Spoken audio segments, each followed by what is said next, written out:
I'm totally afraid. I'm afraid of everything. I'm afraid of losing. I'm afraid of being humiliated. But I'm totally confident. The closer I get to the ring, the more confidence I get. The closer, the more confident. The new definition of confidence. Confidence is the willingness to try. My confidence comes from both my faith and in the fact that I keep promises I make to myself. Borrow confidence from the past. Confidence. All right, looks like we're all here. Great. Well, first of all, thank you so much for tuning in over your lunch break. I'm excited that we're going to be spending the next 40 minutes or so together on the chat. My name is Rodrigo Malta. I'm the Managing Director of MBA Admissions here at McCombs, Texas McCombs. I'm also a graduate of the Texas McCombs MBA program from the class of 2007. So first things first, I just hope you and your loved ones are safe, doing well as possible under the highly unusual circumstances. So I'm excited that you're able to join us and are looking into the future and considering an MBA journey for your next step for your personal and professional growth. The agenda today is very easy because it's very informal. So it's all Q&A. So while I go through the next couple items, just giving you an overview of what you're in for the next 40 minutes and a couple COVID-19 related updates. Make sure you're jotting down those questions that are top of mind, and any question is a good question. So questions about the program, the admissions process. We're going to be specifically covering our evening MBA program during the session. So here in Austin, with a kickoff every January, 2.5 years.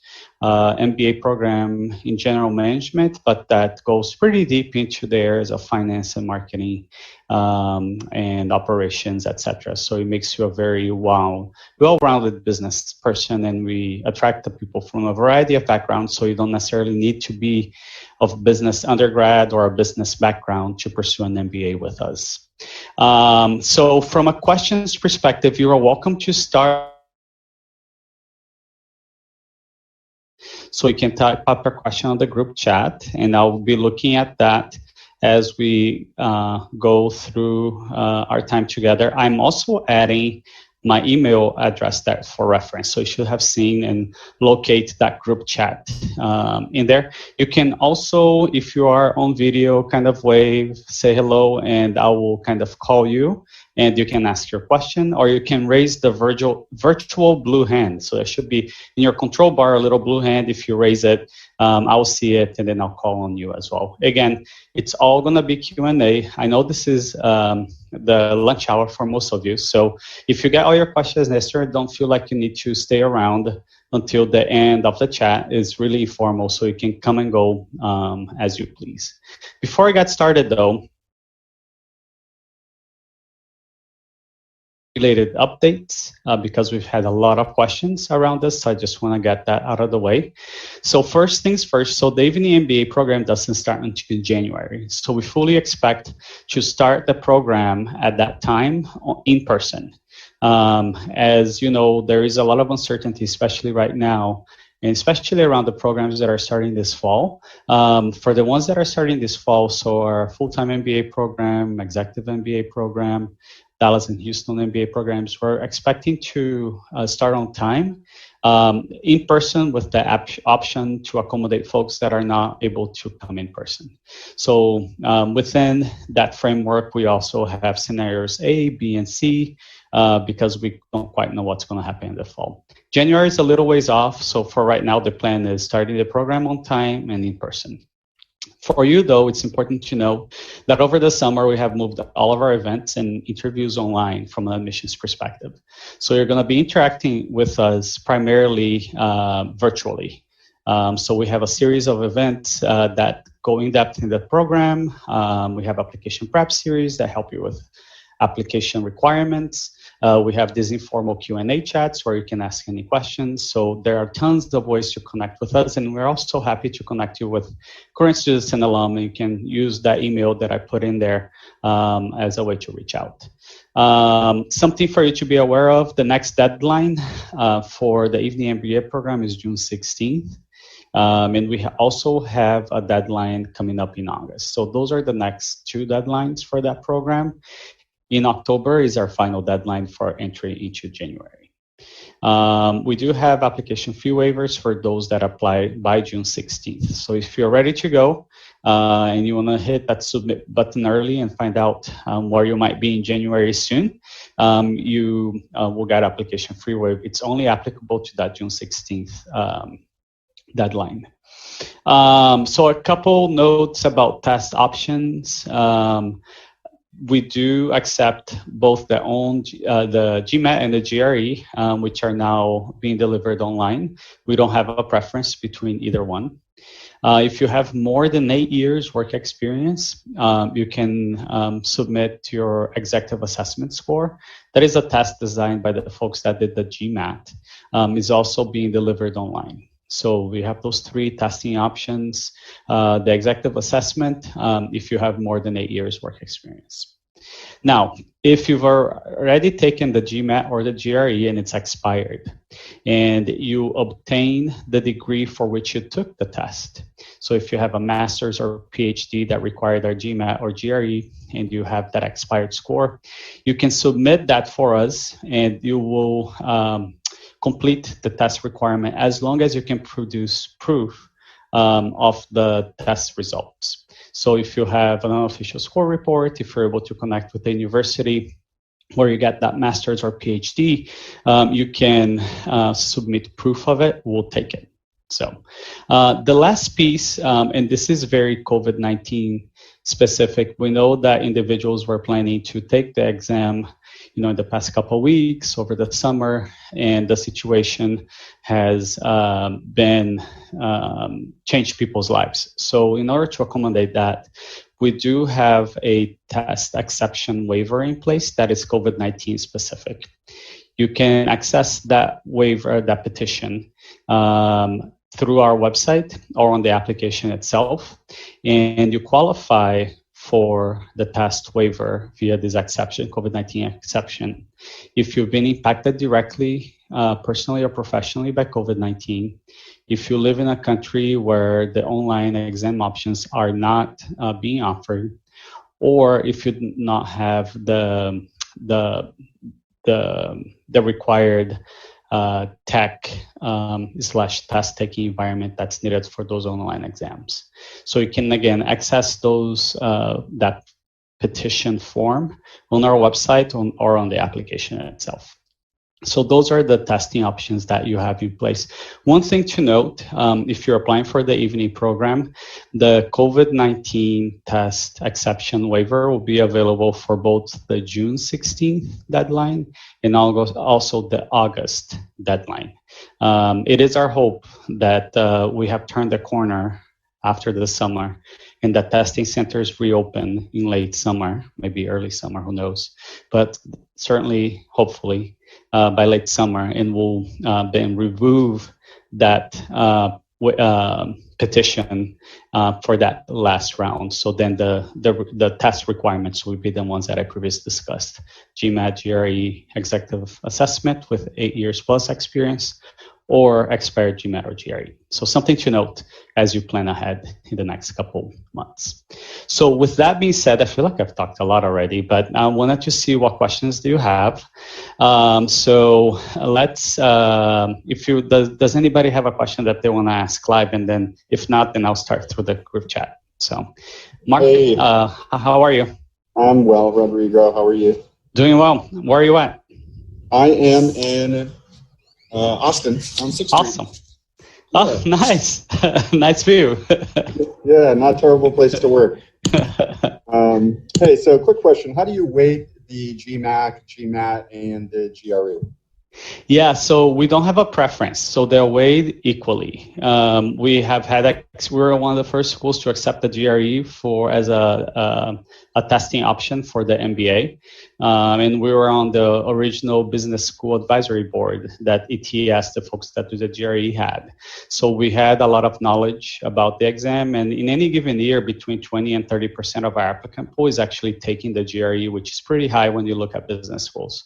So we do not have a preference. One thing that I'll say is there are some specific career paths in very specific companies. So some consulting firms, some investment banks do use the GMAT as a screening tool. So if those industries and specific companies within those industries are in your kind of goal or companies that you want to explore, you may as well take the GMAT because they will ask for it. But other than that, from an admissions perspective, we do not have a preference. Okay, thank you. Yeah, of course. All right, then let me go through a couple of the questions on the chat. So it looks like apart from cracking the entrance exam, what are the other admissions or selection criteria for the evening MBA program? That is a good question. So the application requirements are the application form itself.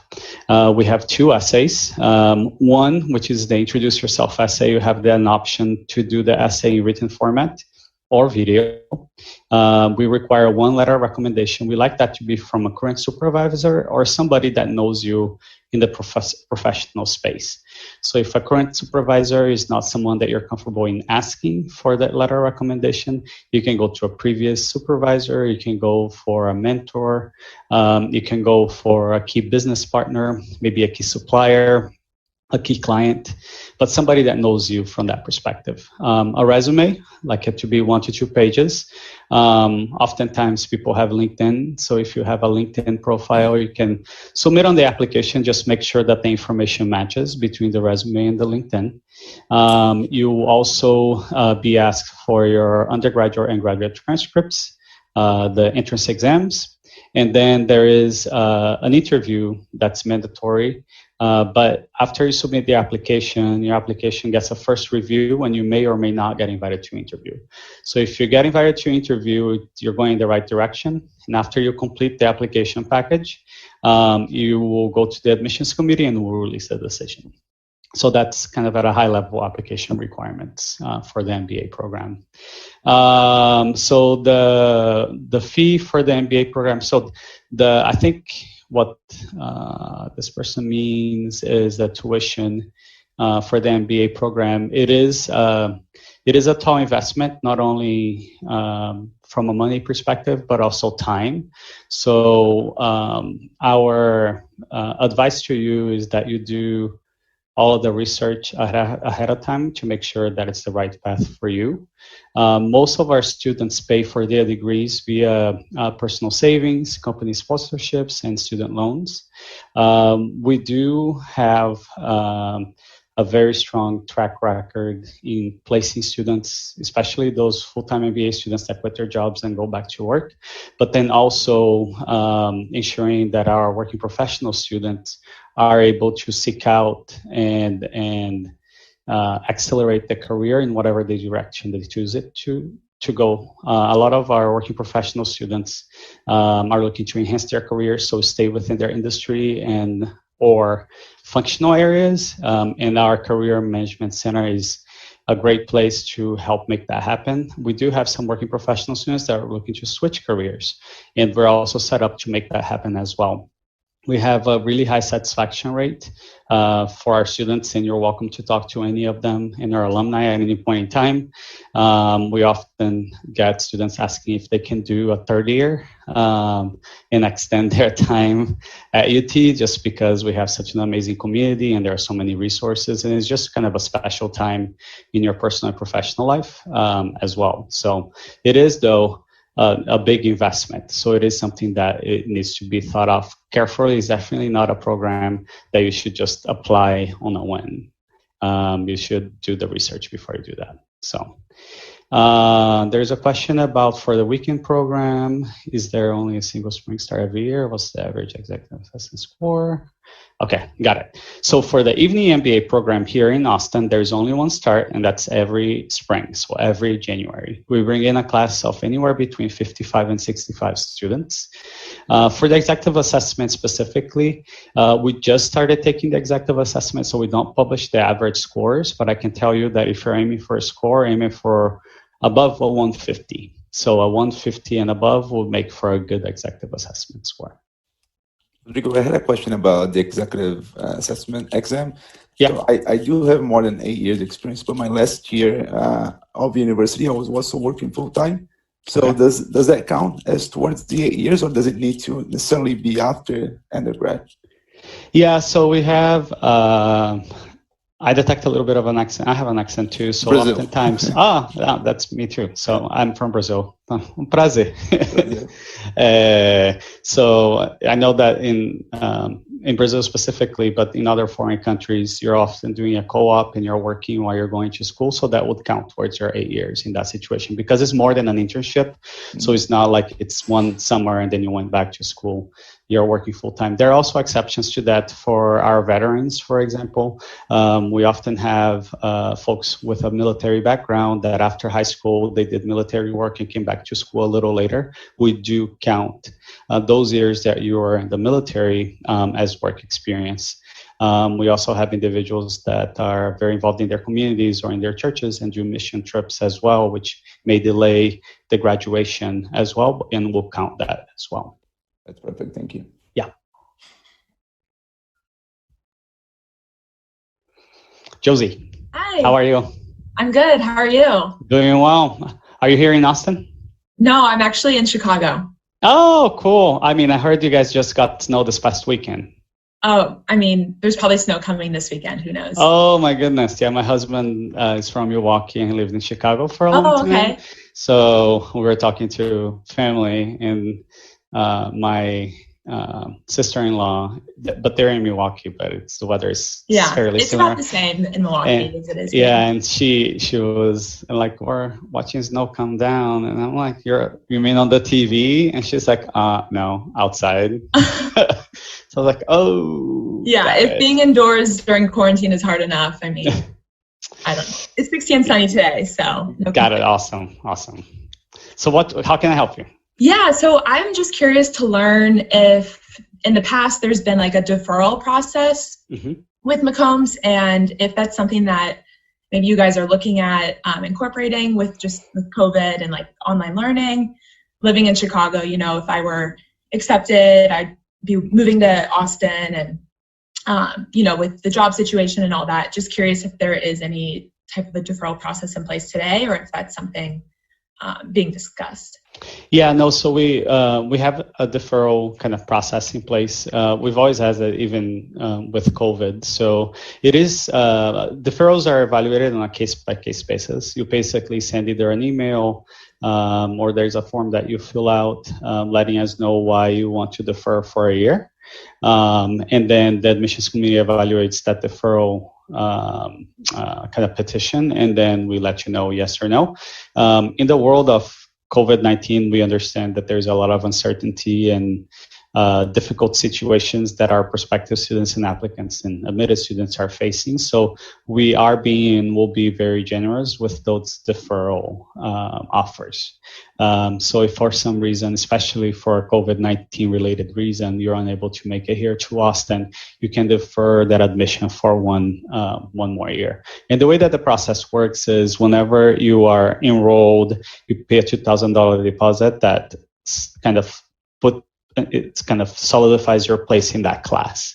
So if you applied now, for example, on June 16th, you get your decision, you're enrolled, planning to move to Austin because something happens, COVID related or not, you're not able to make it here and you want that deferral, you'd let us know, we'll defer you. And then when we kick off the season for the next cycle in round 1, would we reach out to you and say, hey, are you still planning on joining the next incoming class? And at that point in time, we would activate your deferral and you pay an additional $2,000 deposit. So it'd be in kind of $4,000. And all of that money will go towards tuition. If you come, you only forfeit the deposit if you don't come. So that's kind of the process. We generally don't see more than 1 year deferrals just because that's kind of a long time. And Got it. Oftentimes people may just change their mind and not come back. But the 1 year deferral happens quite often. So. Got it. Thank you. That was helpful. Yeah, no problem. Hi. I got a question as well. Sure. So I wanted to know about, so I understand that this is like a cohort. So I'm speaking for the evening program, and I understand it's like a cohort. And so if I was interested in to take some extra classes and things like that, what would be the process? and taking extra electives or taking classes as a survey? Like, for example, I'd be interested in something like business analytics and stuff like that. Yeah, so the program that we have, all of our working professionals program are what we call lockstep programs. So you know exactly the classes that you're going to be taking from beginning to end. And that allows us to build a really strong community around the cohorts that you mentioned. And you start the program and graduate together. So there's a great sense of help and community that goes along. And we have really amazing, actually, graduation rates when you look at working professional programs because of the structure that you have.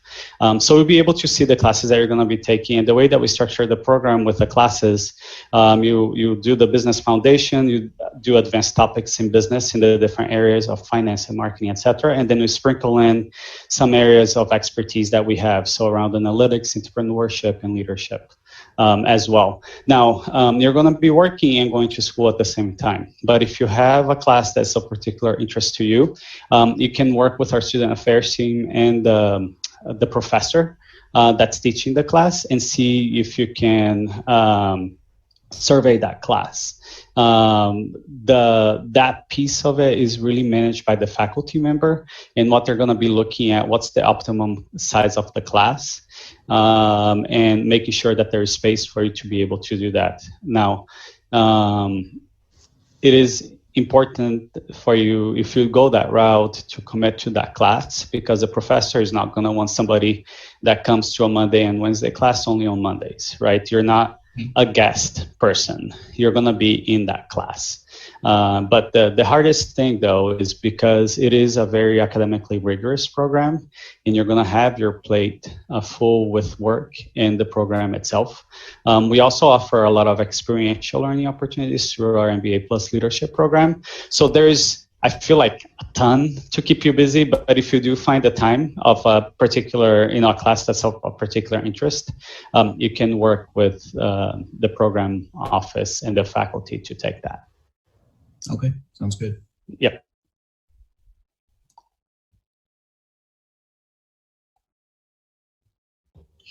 Hi, I had a question.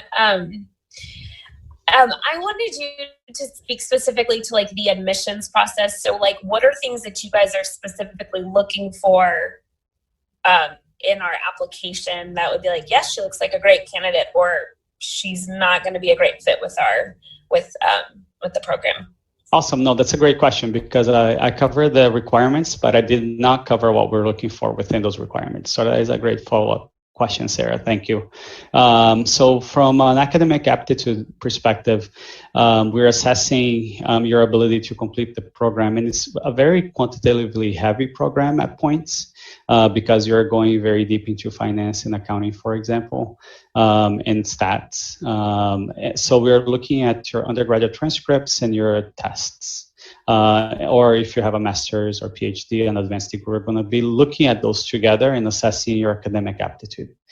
We then look at your kind of professional trajectory and your personal story through essays, letters of recommendation, and kind of interview. So that's where you can really make yourself stand out.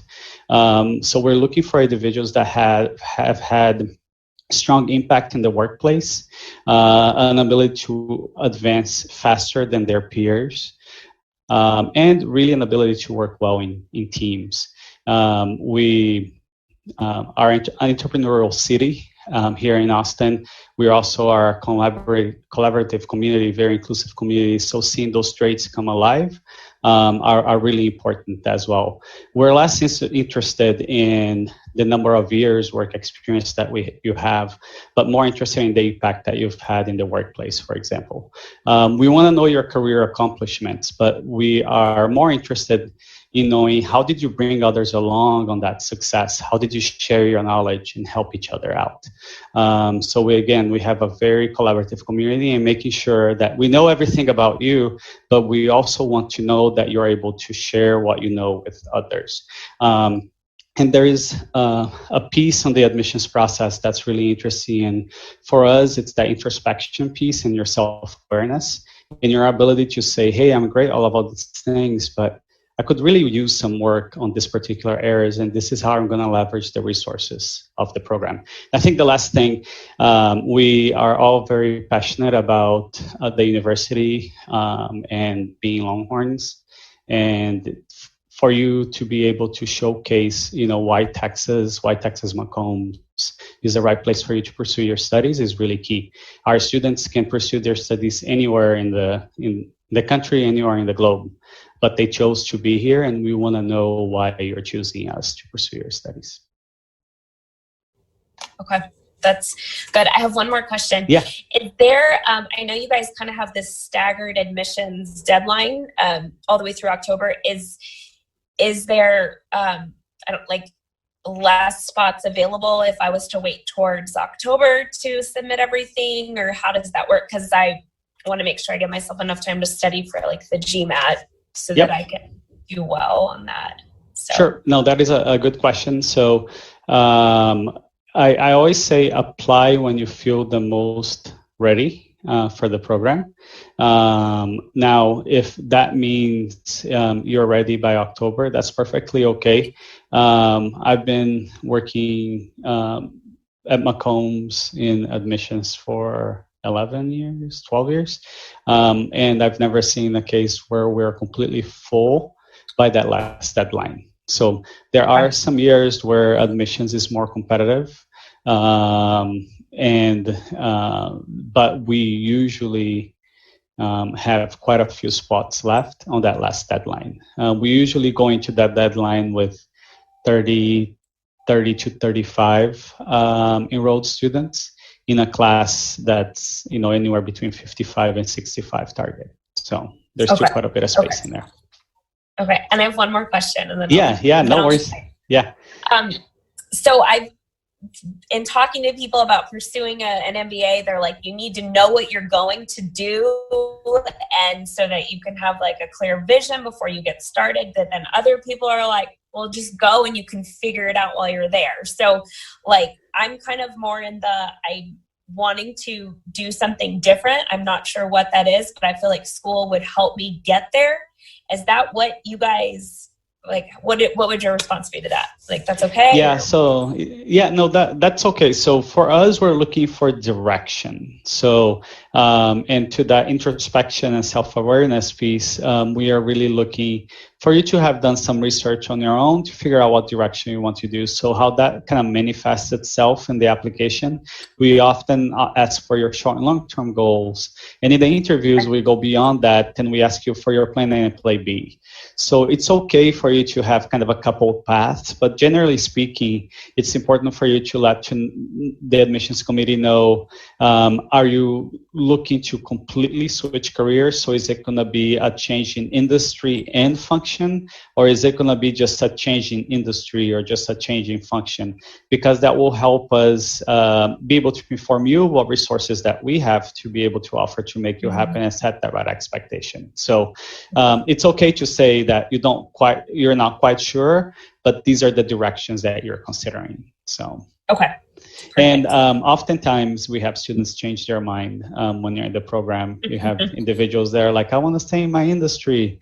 And then they see kind of the opportunities that are available across different industries and functional areas, and they end up going a different route.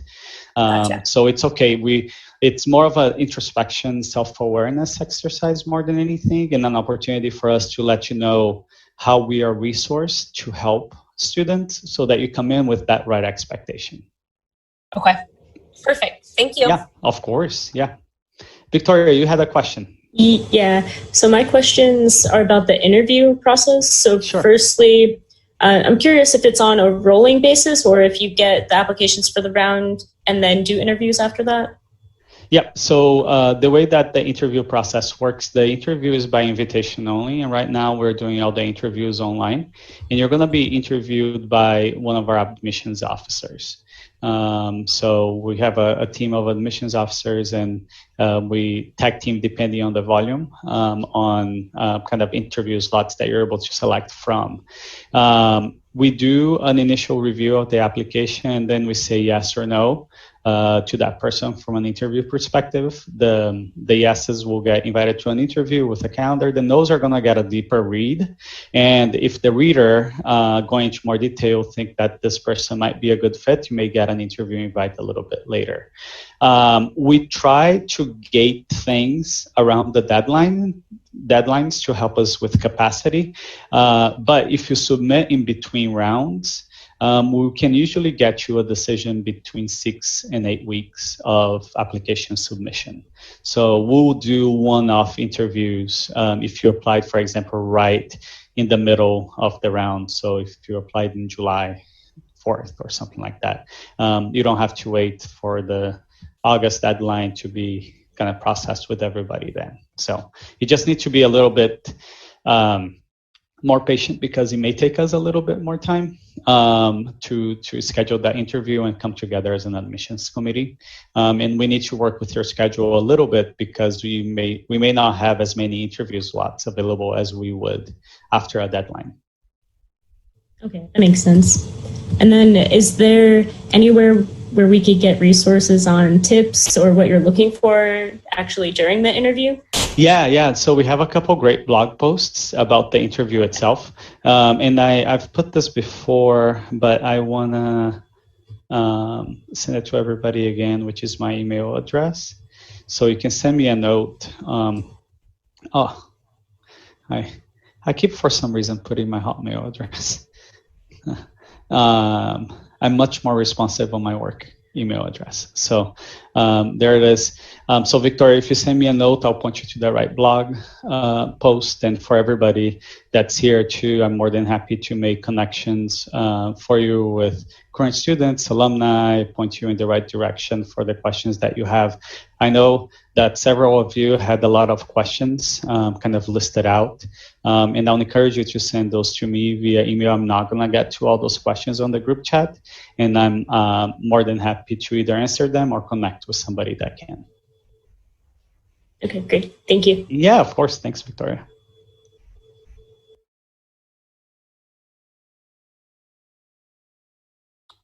Rodrigo, any tips for those of us who graduated outside of the US and need to submit the transcripts and like all the other documentation?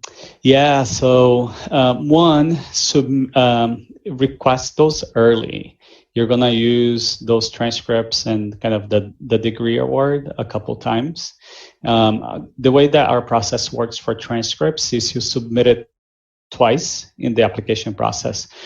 Once you submit it to Texas McCombs, and we do a qualitative review of your transcript. So our admissions officer will go through and kind of read your application and look at your transcripts. The second place where you upload your transcript is the Graduate International Admissions Center for UT. And those are the folks that take a look at your transcripts. They let us know for different countries, okay, this is a good score, or these are good GPAs or not good GPAs, and also verify the degree themselves. So oftentimes other MBA programs have you use an outside agency like WES or something like that to do a transcript GPA translation and things like that. So we use the Graduate International Admissions Center for that piece for us. And then if you're admitted and enroll, we'll eventually need to see a physical copy of those, but you can bring them to campus whenever you start the program. Thank you. And just one more follow-up question. For those of it, like, I know that we don't have it in the US, but pós-graduação in Brazil, yep. Like, should I submit those records as well, or is it something that doesn't kind of count towards it? If you list it on your resume and you list it on the academic experience in the application, you need to submit the transcripts for it. Got it. Thank you. Appreciate it.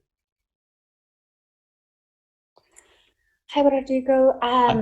I have a question regarding the certificate programs. I'm kind of along the line of these questions when looking for a candidate.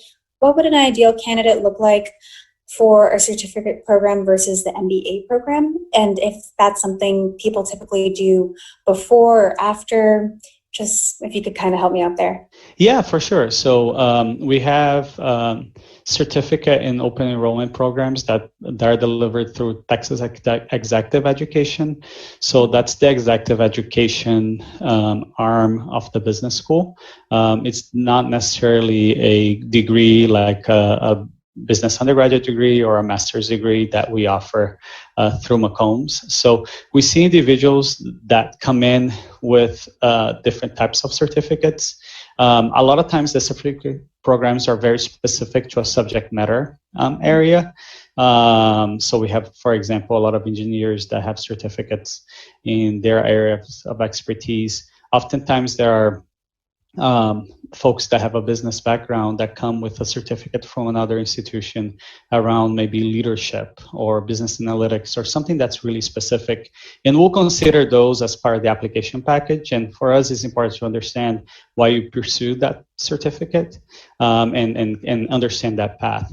A certificate degree or program is very different than an MBA because it is it's not a degree like a master's in business administration, and is not nearly as comprehensive from an academic perspective as an MBA is. But we do have oftentimes, I have friends that graduate with me that come back for a refresh 4 or 5 years later in a specific topic and go through Texas Executive Education to pursue a certificate in something. So there are, I believe, some certificate programs that have an application process, but we also have a lot of open remote enrollment programs where you don't need to apply. You can just be a part of it, where there is a pretty rigorous application process for any of our degree granting programs. Okay, thank you. Yeah, of course.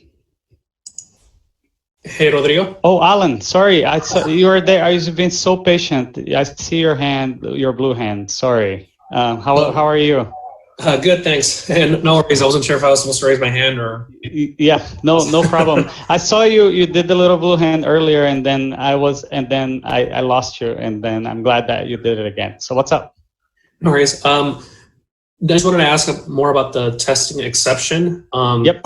When you get the test exception due to COVID-19 or any other reason because of the current environment, impact negatively your application to get into the program? And if so, and if you do include it as part of your application process, given how things are sort of fluctuating and very fluid right now, can that exception be rescinded for any other reason, or how does that work? Is it more Got it. Get it once you have it? Yeah, no, so that's a good question. So, there are 3 reasons that if you're experiencing those, I would encourage you to submit the petition. One, if you have been directly, personally, or professionally impacted by COVID-19. Another, if you are in a country where you can't take the online exams, the GMAT or the GRE or the EA, or if you don't have the right tech home testing environment to take a long exam like a GMAT or the GRE. If you're given the COVID-19 kind of test exception, we don't rescind it, but you have to use it by a certain time. So for the evening program, for example, that option is available for the June 16th deadline and the August deadline. We are unsure if we're going to continue to have that in place for the October deadline. So we'll make sure and make an announcement when that's no longer available. It will likely coincide if the testing centers reopen, for example, in the US. For the other programs that we have, so Dallas, Houston, full-time executive that have a fall start, the exception is only available for the last deadline for those programs, which are happening right now. And then the second part of your question is, are we going to be looking at an applicant unfavorably if we grant them a test waiver? And the answer to that is no. We wouldn't want to put something out there that will have people apply and put them at a disadvantage. So we have really robust application requirements. and we can measure how academically successful you will be in the program by looking at other data points like undergraduate and graduate transcripts. Now, what happens is you do have one less data point in your application. So if we're going to be assessing your academic aptitude, we're going to rely a little bit more on those undergraduate and master's transcripts that you might submit for us. Or if you have professional work experience that is highly quantitative, we are going to be digging into that a little bit deeper just to understand that you're able to succeed in the program. So we're just going to be looking for those other data points that are attached to your application to help kind of mitigate any questions that we may have around the academic aptitude piece. The test is there to help us assess academic aptitude only, right? The review that we have of your application is holistic. You know, we're looking at your personal, professional attributes, we're looking at your goals, we're looking at your fit with the program. So there's more to the application than those tests. So you're not going to be at a disadvantage by not submitting the test scores. So. Gotcha. Thank you so much. Yeah, of course. Mark, you have a question. Yes. So can you hear me okay? Yeah, I can. Okay, great. So what resources does the school offer for entrepreneurs looking for early stage funding, right? So some schools have direct alumni connections with incubators and VCs. My understanding McCombs has a similar program called Texas Venture Labs. How is JBTVL geared more towards the alumni or grad students? And can you tell me a little bit about that program? Yes, so sure. So Texas Venture Labs is a program that's under our Center for Entrepreneurship and Growth and Renewal, the Herb Kelleher Center. And it's a program where we bring together business ideas and students, and they work on that for about a semester, and then that culminates on a pitch competition. So you can participate in two ways. If you as a student have a business idea that you want people to work on, you can submit that idea as part of the Texas Venture Labs program, and then there will be a group of MBA students, engineering students, law school students coming together to work on your idea, and then you pitch that together. You can also come to the program as a student and work in somebody else's idea. So be part of the group of students that come together to support that idea and help with the pitch of that as well. But we are very well known for entrepreneurship. So within the program, you have entrepreneurship classes. You also have a lot of cases that touch on small businesses in the Austin community in bringing to life the business concepts that you're hearing from the professors. And there are a ton of activities around campus and in connection with the Austin community that touch on entrepreneurship as well. So we have, strong relationships with the Capital Factory, for example. We host a lot of events on campus that bring together that entrepreneurial community. In Austin is something that we definitely leverage for the program. Okay, and what extent do professors get involved with those activities? So oftentimes we have professors that sit on the boards for companies that were started by students and alums. They are also part of that community as well. So they are involved in these activities, be it programmatic activities like a happy hour or speaker series or something like that. But they also give a lot of advice one-on-one to our students as well, even after they graduate. We have a very tight community. You get to know faculty members really well. And it's not uncommon for our alums to reach out to faculty members that they got to know really well to help them with a business idea, et cetera. And that's kind of how that morphs into some faculty members being on boards of companies that were started by alums and things like that. So, awesome. Thank you, Rodrigo. Yeah, you're welcome. I think we're on time, so it's supposed to go into 12:45, so I'm a little bit over time, actually. So a couple things. I'll say thank you for spending part of your day with me. It's been a pleasure. You all had such great questions that time really did fly by. I hope that you have a little bit of time before you go back to work in Zoom meetings to grab a bite to eat, or maybe an espresso or something, or tea, to get you through the rest of the day. We have a ton of events coming up this summer where you can learn about the program more in depth. You can hear from our students, etc. And we have these Q&A sessions really throughout the next several weeks. This is not your one shot to ask questions of us. So I hope that I'll see some of you again in this format, and I hope that you connect with my other colleagues through these as well. But more importantly, maybe in a couple months, we'll get to see each other in person, and I can kind of shake your hand or do a social distancing hook 'em horns in person. But I really look forward to continuing the conversation with all of you. My email is on the chat box. And I hope you all have a nice day. It's Wednesday, so 2 more days to the weekend. So thank you, guys. Thank you. Thank you. Bye. Thank you very much. Thank you. Bye. Thanks. There's a difference. I want to do it and I want to be a rock star, right? Like, and that's where you influence people. Like, you know, like I want to do it, but I also want to be the most popular. And so then that person's like, oh, I want to be him. So I guess I'll be nice. Like I want to literally take people who have DNA that's kind of nice and make them more nice